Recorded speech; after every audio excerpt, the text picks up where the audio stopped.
Hello, everyone. Thank you for staying this late. Of course, I'd like to thank the audience for giving us the time and the sponsors for making this happen. So I'll be talking about understanding and interpreting the genetic testing, a clinical guide for medical doctors. So this presentation was done by myself and Dr. Shatila. So uh, the genomic revolution, we are transforming modern medicine. Currently, we're witnessing an unprecedented era where genomic information is being central for patient care, where we are moving beyond rare disease diagnostics. We can use it actually now for unrare disorders.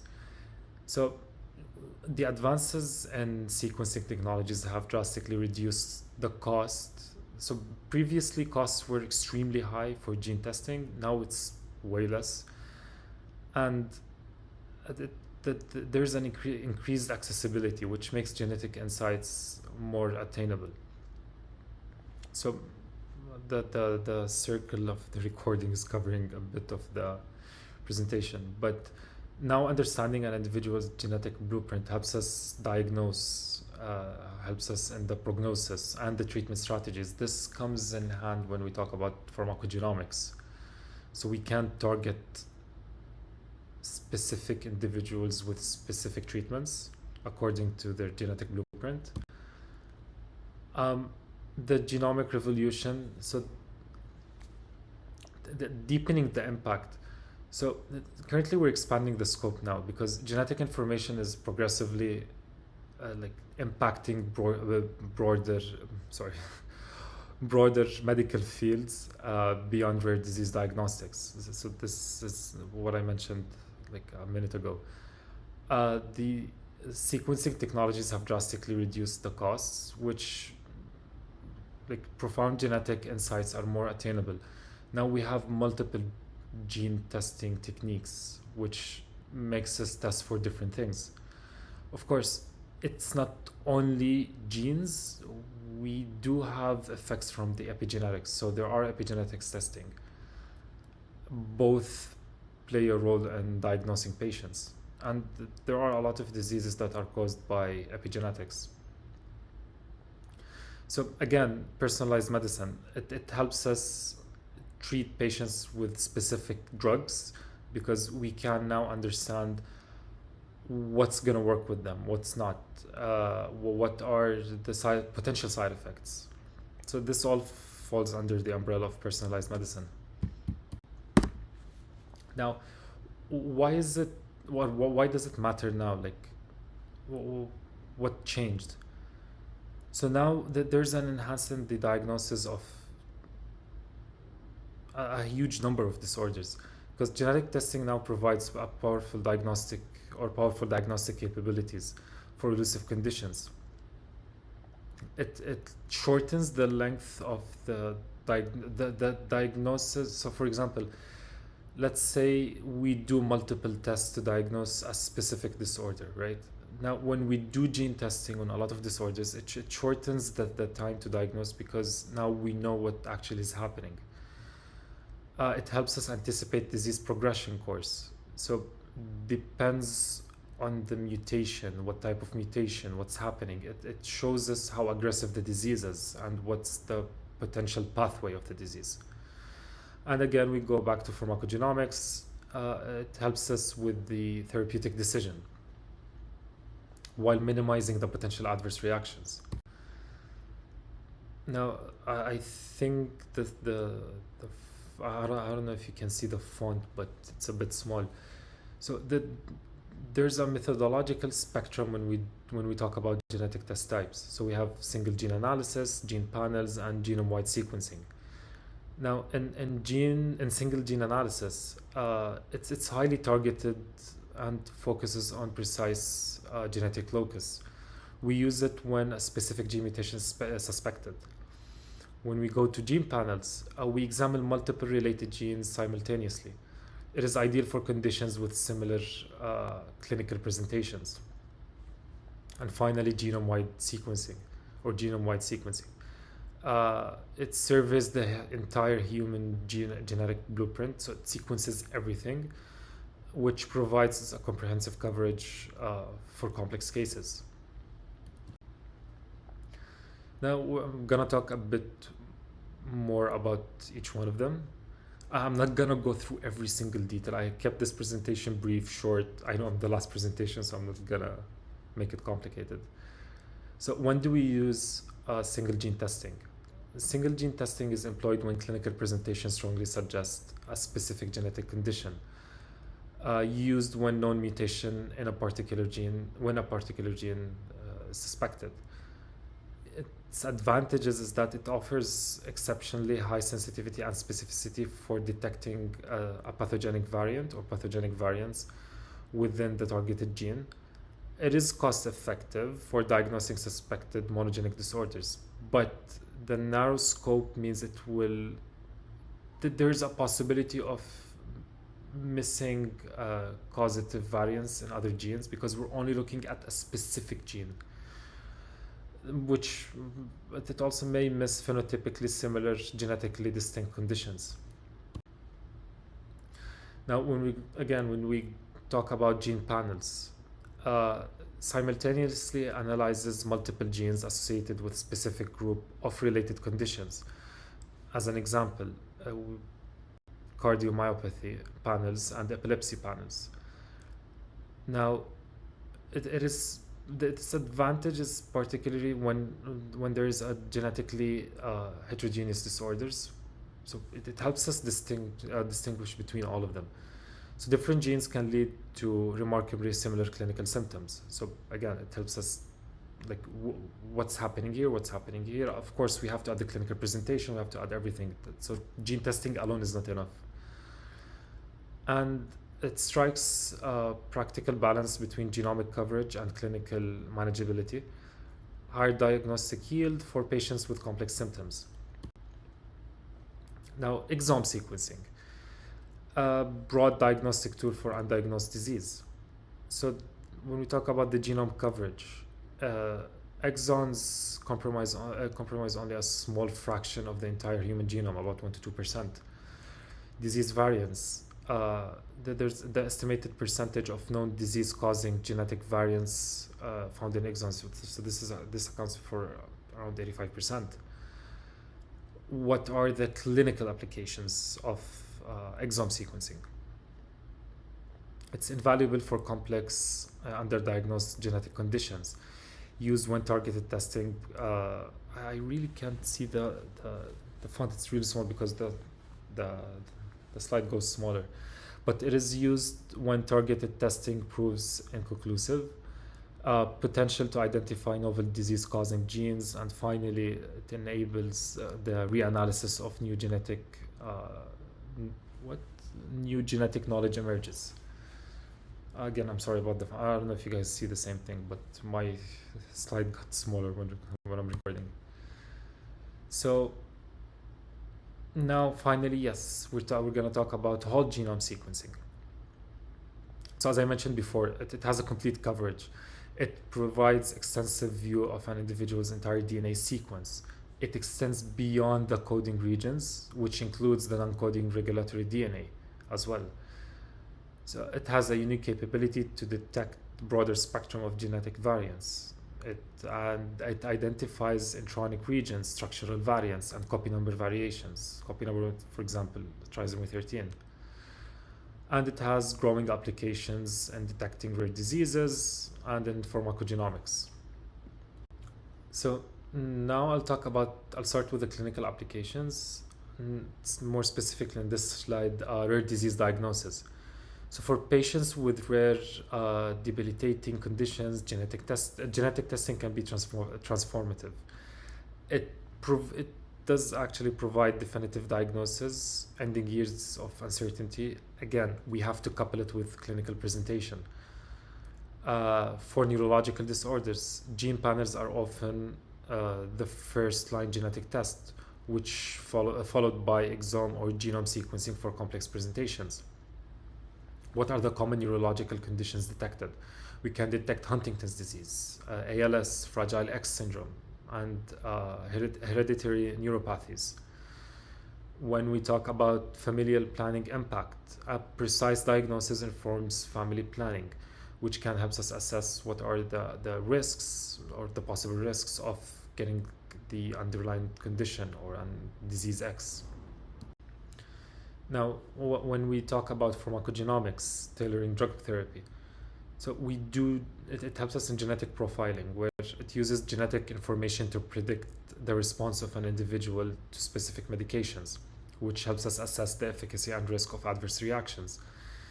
As for key gene variants in drug metabolizing enzymes, such as CYP2D6, sorry, and CYP2C19, and drug targets such as DPYD and SLC01B1. Sorry, it's a bit confusing.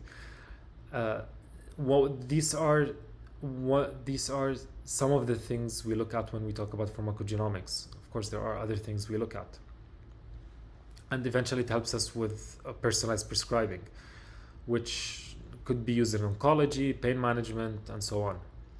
Now, as you can see on the picture on the left side, so I'm gonna be brief about it. It shows us like the relationship between genes and variants, because let's say there is genetic polymorphism such as SMP, which can eventually influence how the let's say a specific gene functions, right? Which, as I just mentioned, it could affect the metabolism of drugs. This is I'm talking now about the left side, but when we jump to the right side of the picture, let's say a drug has been administered, right?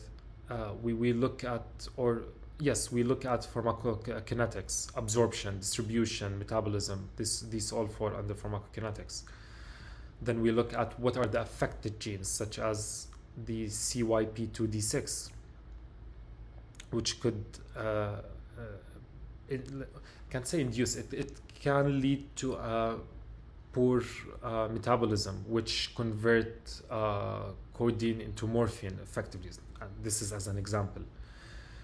And so this is basically what the picture says. So something happens in the genes, it affects the metabolism and affects how the body reacts to the drug. That's why we do pharmacogenomics.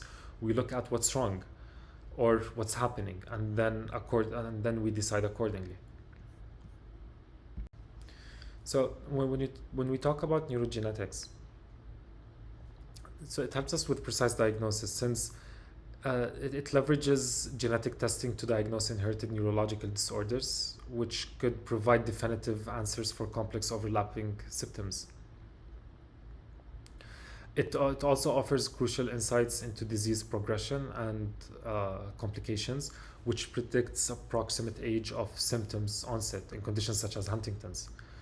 And again, I know I mentioned it multiple times, but pharmacogenomics now is involved in almost every single disease, or can be involved in every single disease, because it helps in everything. Even if pharmacogenomics can't help us to cure or treat the condition itself, it can help with symptomatic treatment.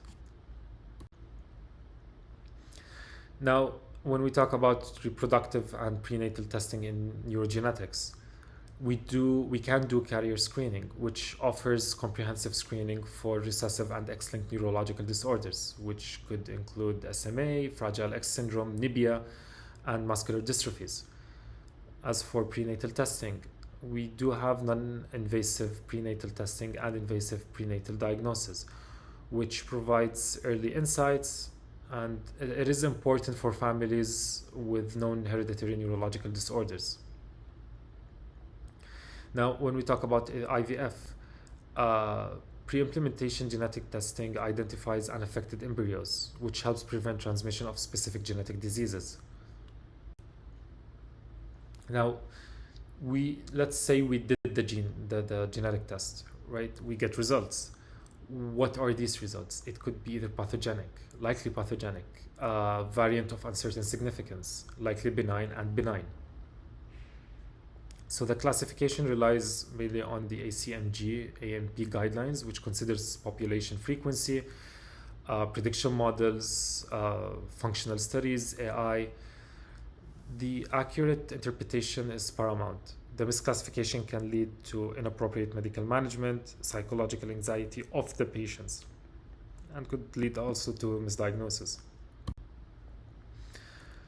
So now I'll talk about variant of uncertain significance, or VUS challenge, which is considered as a clinical dilemma.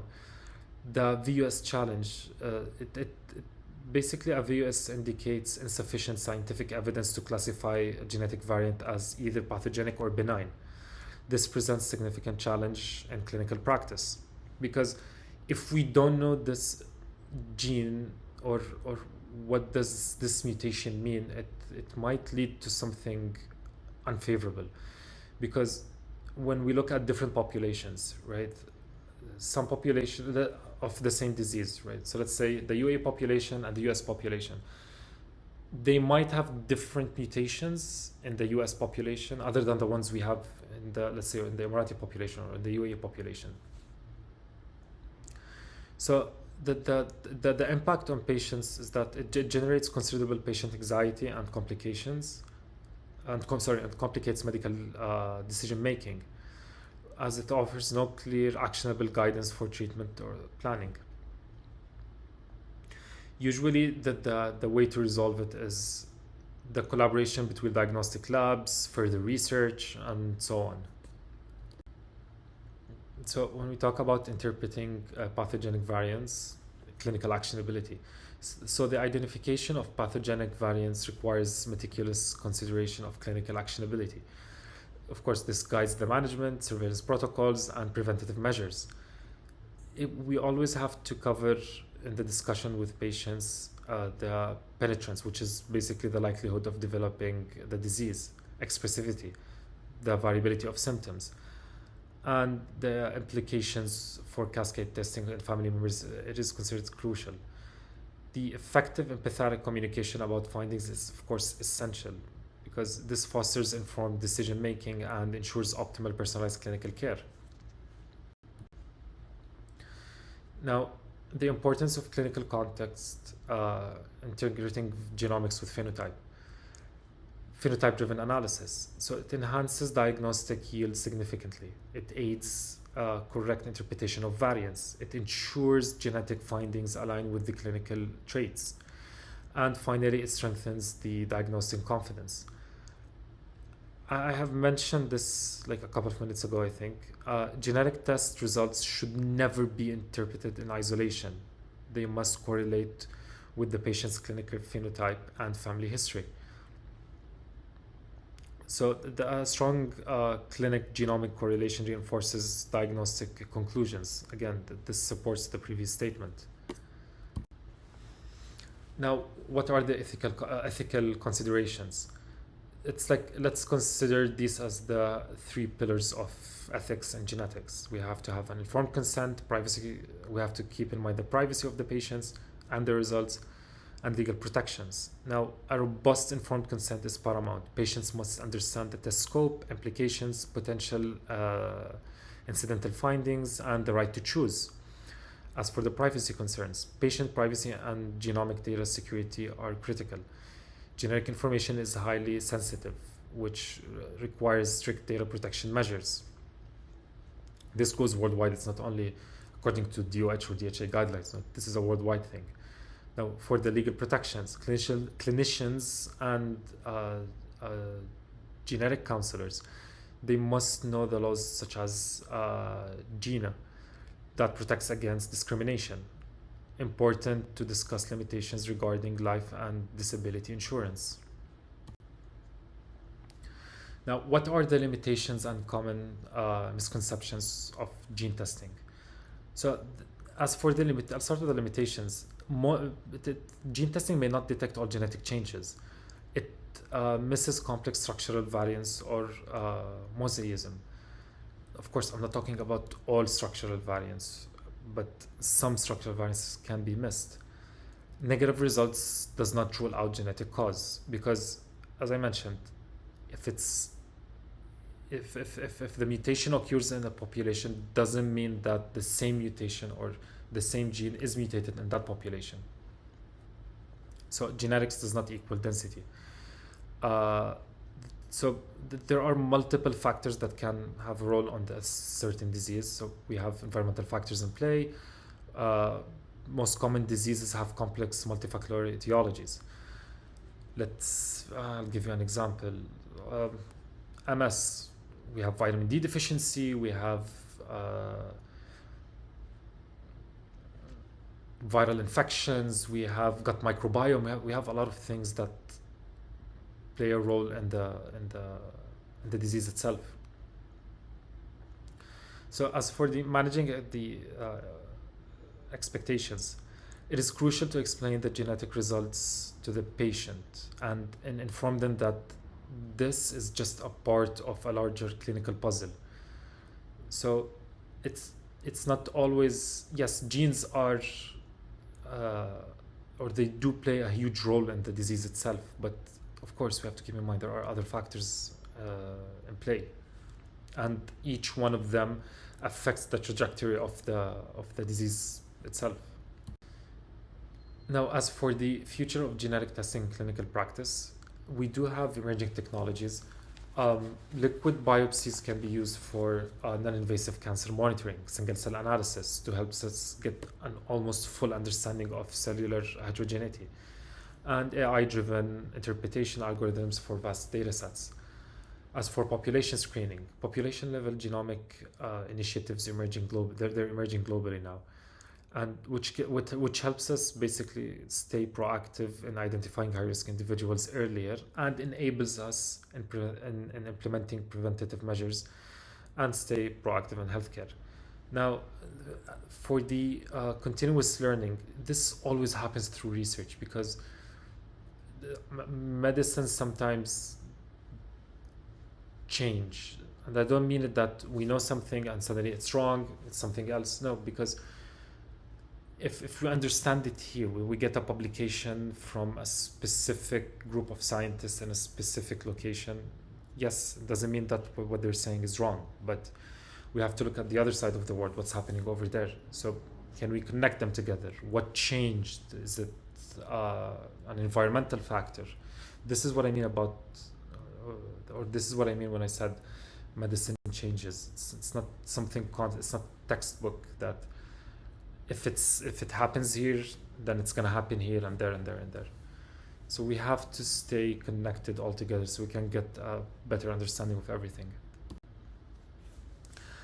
And thank you so much for giving me the time. I hope you guys enjoyed it. I hope I didn't bore you, and thank you again. And these are my references. Of course, if you have any questions, feel free to reach out. Thank you.